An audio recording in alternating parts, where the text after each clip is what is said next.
Et j'ai toujours dit ceci, le mariage n'est pas pour les enfants. Tu es un enfant, n'entre pas dans le mariage. N'entre pas dans le mariage. Si même tu sais que tu as déjà l'âge physique pour te marier, mais tu n'as pas encore l'âge spirituel et l'âge psychique, ne te marie pas. C'est pour les adultes.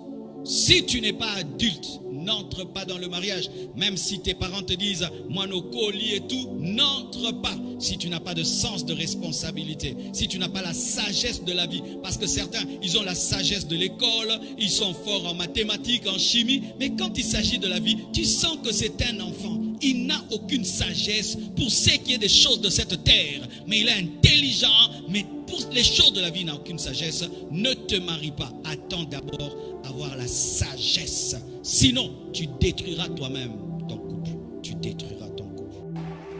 Sors de ce genre de philosophie. Que toute femme et femme n'a signé. Oh, je vais l'aimer.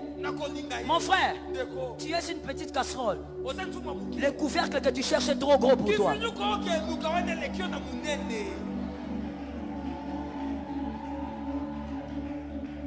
J'entends des amens 3 fois.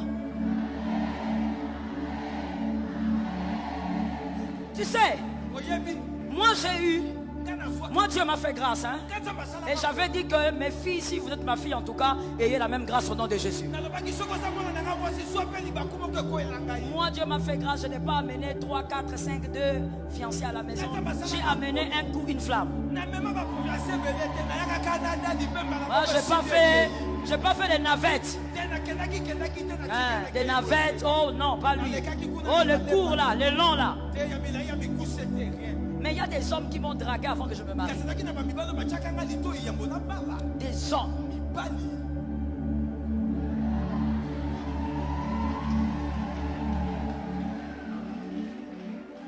On appelle ça des kaoudjoudjé. Ça veut dire des vrais hommes. Tu vois quelqu'un qui vient. Tu vois que oui, extérieurement parlant correct. Tu dis oui, oui, ça ce sont mes goûts. Maintenant tu lui dis, frère, tu fais quoi? Maintenant écoute ce qu'il va te raconter. Donc, il te parle comme s'il parle le mandarin, comme s'il parle. Donc, tu regardes. Tu lui poses la question, qu'est-ce que tu penses de la vie dans la vie? Bon, l'avenir entre les mains de Dieu. Hein? Quelqu'un qui n'arrive pas à expliquer ce qu'il compte faire même avec toi. Il y a une autre façon là. Il est venu aussi. Il vient à un moment donné, il est venu nombreux. Hein?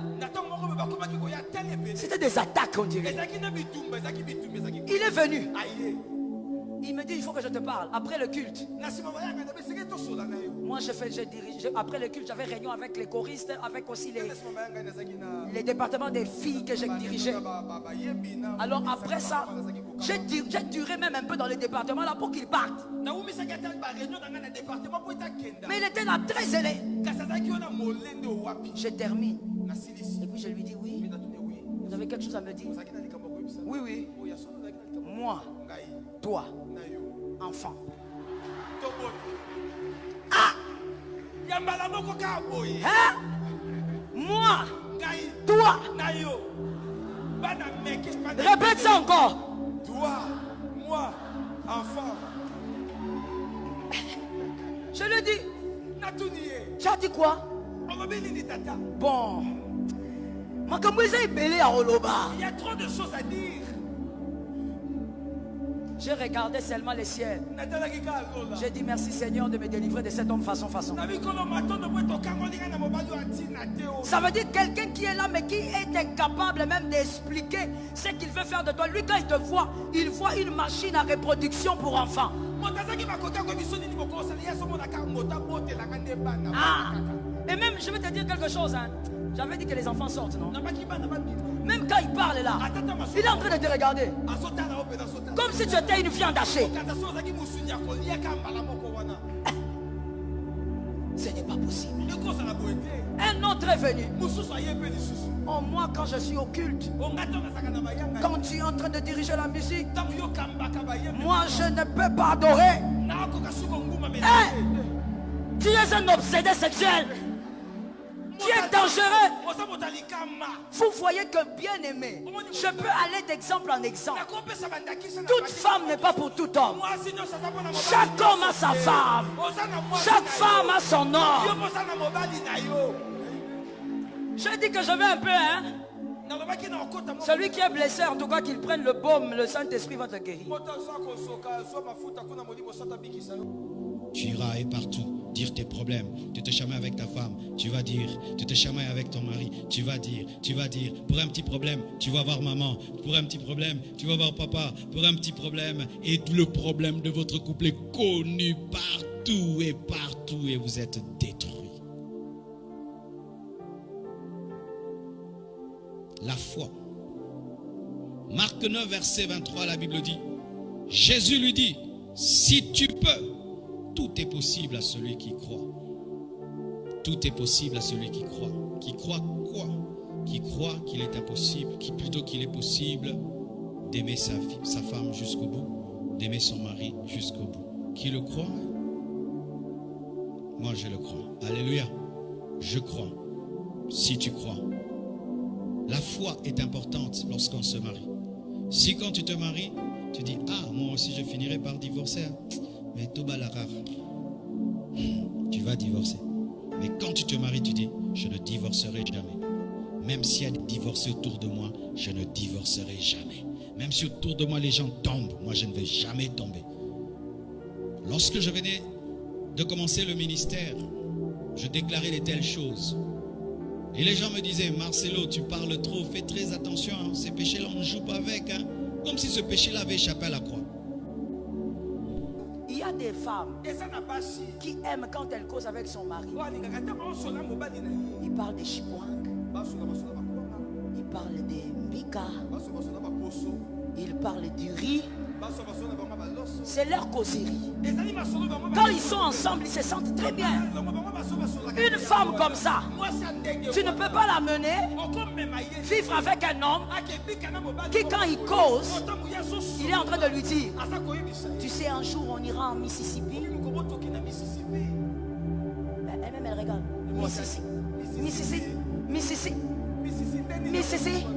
Ah, alors comprendre ma camboanate. Je n'arrive pas à comprendre si c'est quoi Mississippi là. Bien aimé, enlève dans ton esprit. Comme un homme est là, parce qu'il est homme, tu peux l'épouser.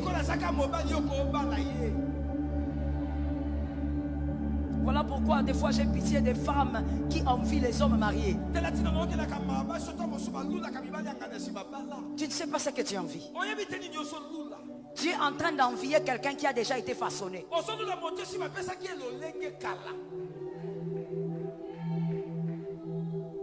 Est-ce que quelqu'un m'entend? Tu es en train d'envier une femme qui a été façonnée. Un enfant bâti, je parle du couple, un enfant c'est-à-dire immature, un enfant bâti par émotion et détruit par pulsion.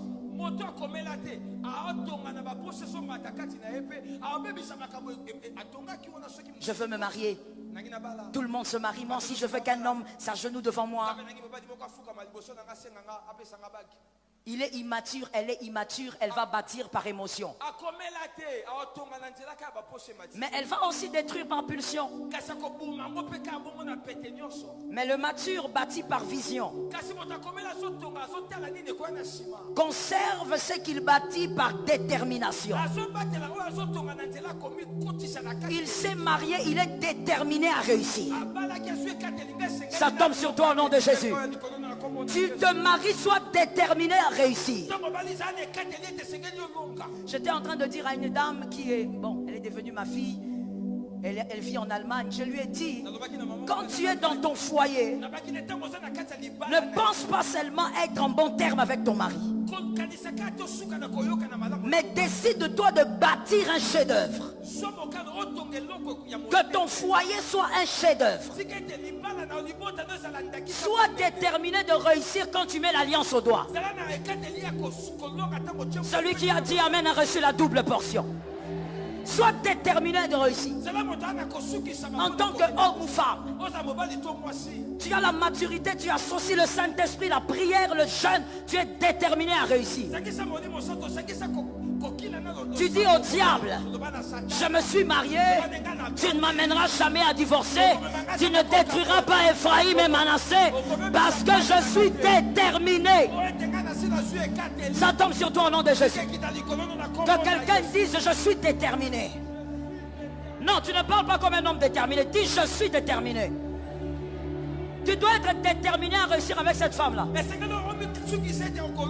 Moi, je suis toujours béni quand je suis la servante de Dieu, Joyce Meyer. Quand elle témoigne sur son mari, elle explique comment elle était invivable, même cet homme l'a supportée alors qu'elle n'était pas encore convertie, jusqu'à ce qu'aujourd'hui, elle est la Joyce Meyer que nous connaissons. Cet homme est resté là. Il n'est pas devenu infidèle.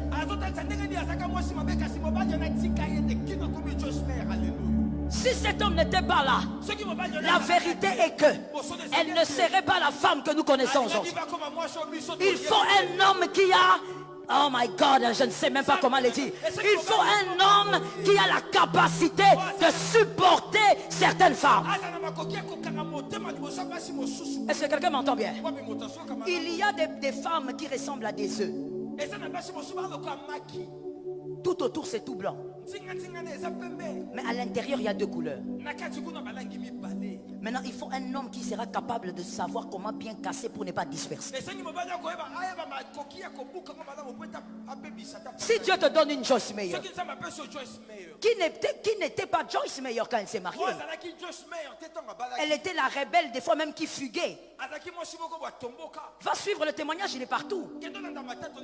Elle était arrogante, violente, incapable de rester dans un foyer.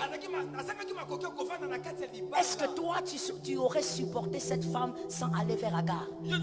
Ou tu aurais amené Ismaël dans ce foyer?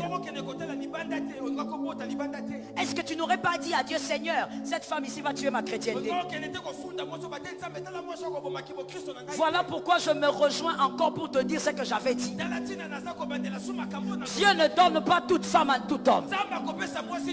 Dieu savait que cet homme-là allait être capable de la supporter jusqu'à ce qu'elle deviendrait la bénédiction pour les nations. Alors j'ai commencé à dire ceci.